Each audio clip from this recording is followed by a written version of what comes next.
So Professor George is in pursuit of one of two forms that a statement traditionally minded on marriage might take.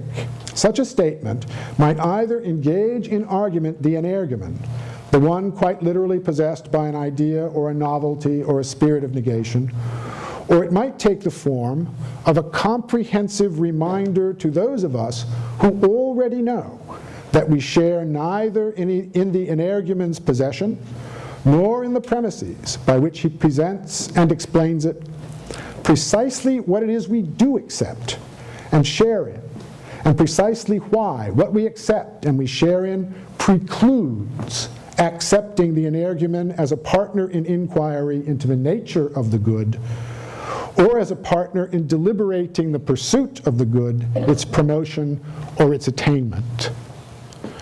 Let me make very clear what I'm saying here. There are two ways to confront the energumen. One way is to pretend, and it can be only a pretense, that we have common ground with him on which to pursue an inquiry into the good. The other way is not to pretend that at all, but to confront in argument the energumen by way of reminding ourselves why it is that we can concede him no premise, no common ground. My proposal to you is that Professor George's argument, rightly read, is not an appeal to debate. It doesn't invite a debate with our opponents. It is a reminder to us why we share no premises, why we cannot have a common inquiry on this most basic, or among the most basic, of human goods, the good of marriage. I'll try to explain why that's so as we go along.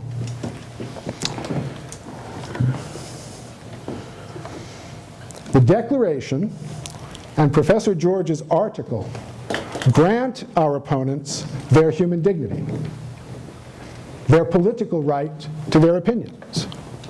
But they grant our opponents not a single speculative or practical premise.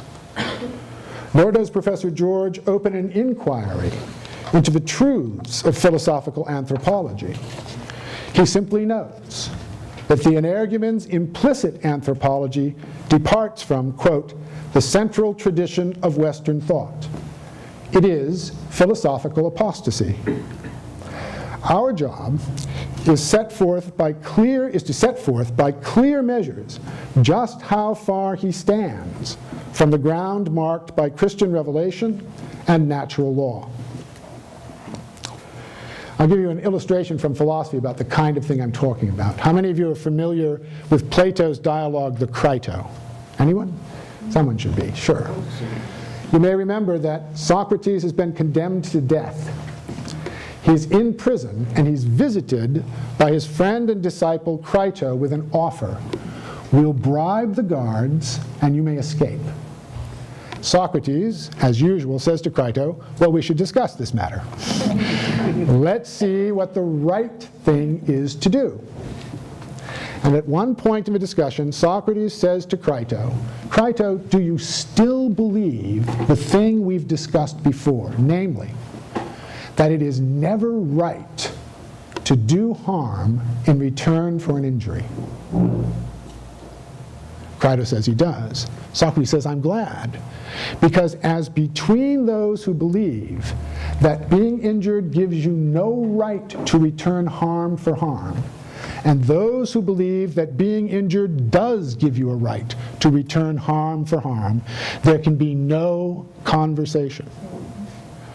The reason is that we're not dealing with a speculative truth. We're dealing with an immediate, basic understanding of the good. From this position, action begins. From this position, deliberation begins.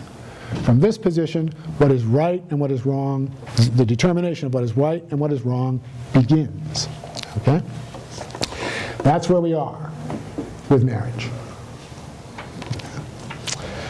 Professor George and his colleagues in the Declaration say, quote, marriage is the first institution of human society. Professor George, writing solo, adds, "Marriage is a relationship in which persons are united.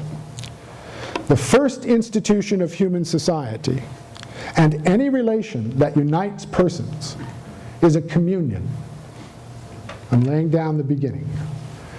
I'm saying the beginning word the word we need to begin with as we think through where we are, as opposed, I'm sorry to have to put it this way, where they are. As we begin to think through where we are and why we can never share where they are, let's begin with the concept of communion. Okay.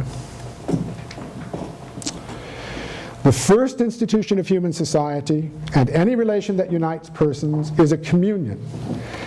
The realization of that communion in common thought and action is what we call community.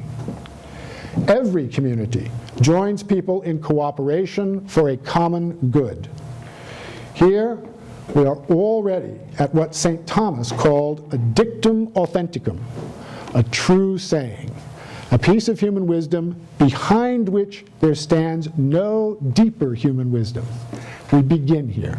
The common good and our personal individual dedication to pursue it with others is the beginning of human flourishing, the beginning of the human good. Every community's fitting constitution and characteristics are determined by its common good, since as an end, the common good illuminates the means required for its pursuit, promotion, or attainment, and as a purpose or end in view, it, the common good, shapes the deliberation, the reasoned choices of its members. Marriage is everywhere a community formed by mutual consent of the spouses. To understand the moral responsibilities proper to marriage, therefore, one must begin by identifying marriage's common good. Anyone familiar with traditional accounts of marriage will note the complexity of the goods, ends, purposes ascribed to it, and will note that varying, I say varying, not inconsistent, varying accounts of the relations among those goods and ends have been offered even by authoritative church sources. For our purposes, it will be enough to compare two relevant canons, one from the Code of Canon Law of 1917, the other from the Code of Canon Law of 1983. Here's 1917. The primary end, the good, the purpose of matrimony is the procreation and raising of offspring. The secondary, mutual help and the remedy for concupiscence. Anybody here remember their Thomas? That's, yeah, right, Ed does. Yeah. That's St. Thomas's laying out of the purposes of marriage. He lays out three purposes, one primary, procreation, the other two secondary, namely mutual help of the spouses and the control of concupiscence. Okay? In other words, essentially keeping the men orderly. Okay? The matrimony, now here's the Code of Canon Law of 1983. That was 1917, here's 1983. Right? The matrimonial covenant by which a man and a woman establish between themselves a partnership of the whole life is by its nature ordered toward the good of the spouses and the procreation and education of offspring. The relationship between the unitive and procreative aspects of marriage, whether they are aspects of a single good and end, intrinsic to marriage and common to the spouses, or are ordered, the first to the second, community to procreation, as following upon and so far subserving it, is the very stuff of the traditionally minded's antecedent understanding that although marriages are communities formed by mutual consent, what is everywhere consented to is a more or less stable heterosexual relationship recognized by society as the community in which it is appropriate for a man and a woman to engage regularly in sexual intercourse and to beget and raise children.